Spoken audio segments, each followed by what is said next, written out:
এখানে বলা হয়েছে যে যে সাবজেক্ট যদি আই যুক্ত হয় এবং পজিটিভ স্টেটমেন্টকে যদি ট্যাগ করতে হয় তখন আমাদের কীভাবে আমরা ট্যাগ করব। তো এই ক্ষেত্রে পজিটিভ স্টেটমেন্ট এরপর কিন্তু আর্ন বসে। যদি এটা একটা উদাহরণ দেই যে আই অ্যাম হ্যাপি, তাহলে কি হবে আর্নড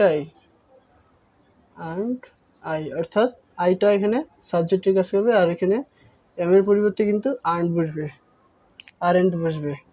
তো সাবজেক্ট যদি আই যুক্ত কোনো পজিটিভ স্টেটমেন্ট হয় তখন আমাদের কী বের করতে হবে, তখন আমরা পজিটিভ স্টেটমেন্টের পর কিন্তু আর্নড বসাবো।